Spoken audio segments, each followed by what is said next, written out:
Hello everyone, my name is Dyson-Bosier. I am the head culinary art instructor at Woodville, Tompkins Technical and Career High School here in Savannah, Georgia. Today I want to talk to you all about eggs. Everyone loves eggs. Whether you know it or not, you love eggs. Just go ahead and admit it, you like eggs. A few things about eggs that we don't know is that eggs usually come in a carton, unless it's straight from the chicken.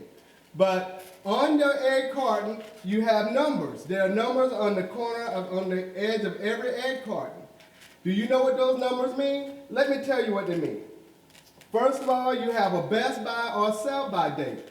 That usually is denoted by the words best by or sell by. That's the date that it needs to come off of the store rack and into your home by that date. It does not mean that the eggs are bad at that date, but it do mean that after that date, it should not be sold on the open market. A lot of things that people don't realize is you can actually tell what day your eggs were packed in this carton. Now, just like you can tell if you had real chickens what day they were laid, you can also tell what day they were packed. On every carton, there's a bunch of numbers. First, you have the sell-by date. Then you have the plant number. The plant number tells you what plant in the United States these eggs were processed in. Followed by that are three numbers, starting with 001, meaning January the 1st, all the way to 365, which means December the 31st, unless there's a leap year. That's helpful so that you will know what day of the year that your eggs were packed. Not what day of the year the eggs were laid, but what day it was packed in your container. Eggs are a great source of vitamin and mineral, but as they sit on the shelf, they actually start decaying because the membrane that's on the outside of the egg from the chicken is washed away. Once that membrane is washed away, your egg now deteriorates faster. So you want to make sure that you know what date is good and what date is bad for your eggs.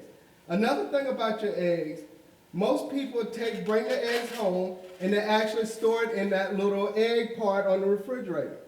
That's not always a good idea unless you're going through eggs fairly quickly in your household.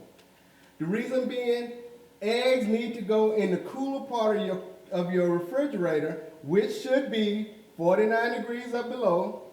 Ta-da. Now you know the bottom of the danger zone. 49 degrees or below, and it should be put back away from any other food that may absorb, that may give odor to the egg, because items such as onions and garlic can be absorbed into the eggshell, and it could make your eggs taste funny.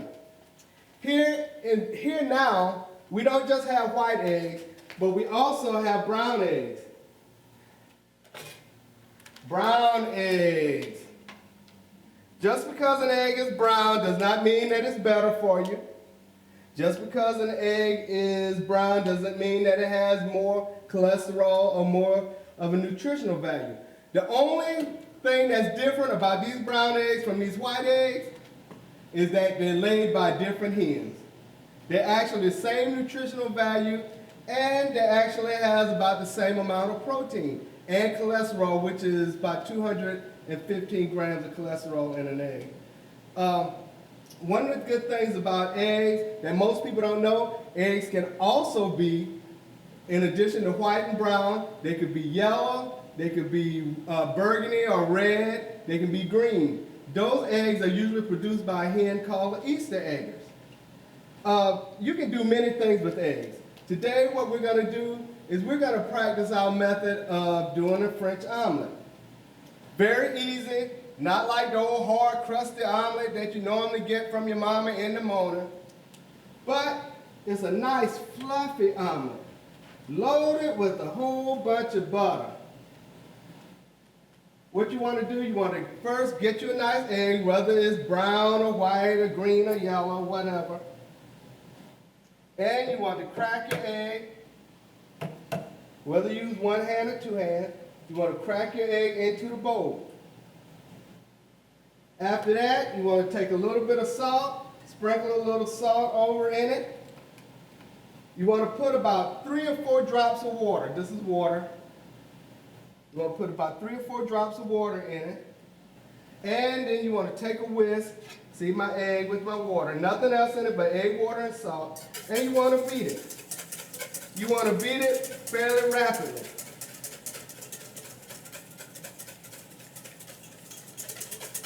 Now what you're going for is you're actually adding air into this egg. You want it to become, I don't know if you can see it properly, it's starting to foam up and it's beginning to become kind of liquidy. You see it's basically pouring off of the whisk. Just let me beat it a little bit more. I like mine a little foamier, just like that. Now, it's almost like you could drink that egg. Don't drink that egg. But you could drink the egg. But don't drink the egg. Because you're going to make your French omelet with it. You want to take that. And let me move this over. And while that is sitting, you want to take your pan. And you want to heat it. Fairly about medium heat. Medium-high heat. And in that pan, you're going to take about a teaspoon of butter.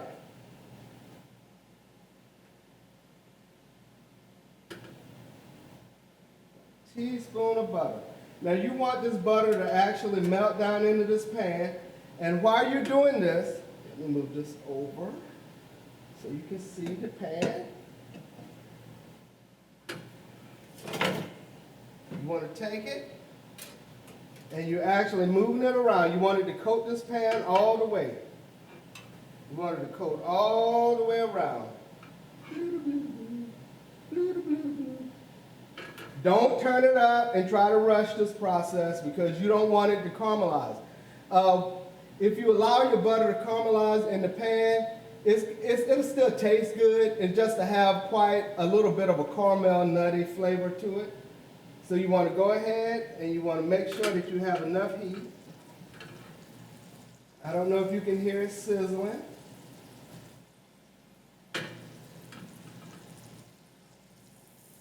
And you want to make sure that it's all over the pan bottom and a little bit on the sides. Just like that. Your pan should look just like that as you go through. Now, what most people make the mistake of is at this point, they don't make sure that the oil is all the way around the pan and your egg will start sticking. Make sure that your egg is that your butter is completely all over the pan, and that will help you to be successful in making a French omelet that you could actually be proud of. Now, as that has melted down, this is what we're going to do. You remember that liquidy egg mixture that we have? That liquidy egg mixture, see, it's still a little foamy, a little eggy. We're pouring it into a pan. But this is the difference between our French omelet and our American style omelet. Okay, while you're doing this, hold on, I have everything going everywhere. There you go. While you're doing this, you are basically scrambling the egg. What you want is to scramble the egg a little bit. Okay. Watch, don't do what I just did and have it up a little too high. It's a little hard to do with these burners. Now, once you get it like that, you want to remove it or reduce the heat. It's going to still be a little liquidy on top. And you want to just let it just sit and gradually absorb into that egg. It's cooking slowly. This one's cooking quickly, but you want to cook it slowly.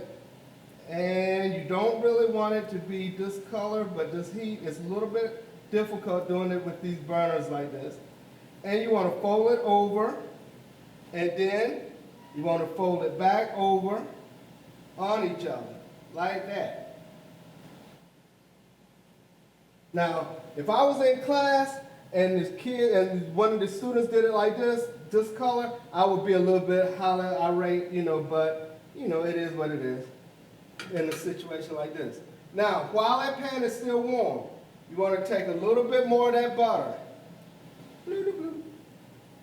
And you want to take it and you want to melt that into this.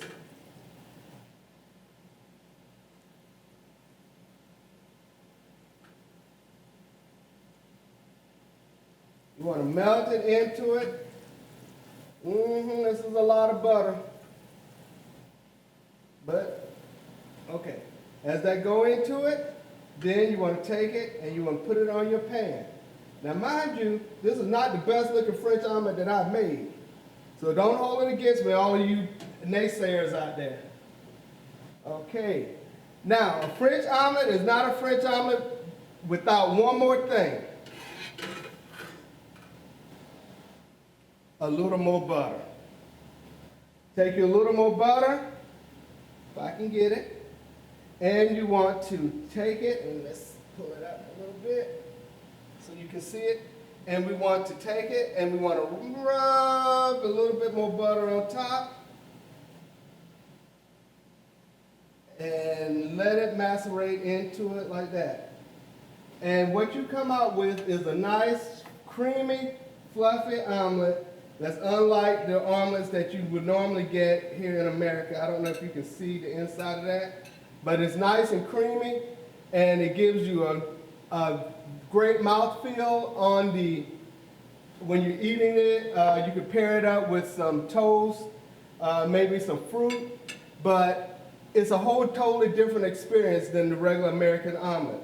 One of the things that I do want you to realize that if you have toppings that you want to go in it, you want to go ahead and saute your toppings off and then pour your egg mixture over it, and you can scramble that into it. Nothing's wrong with that. I like my cheese. I like my ham in my omelet. Without further ado, this is all I have for you today.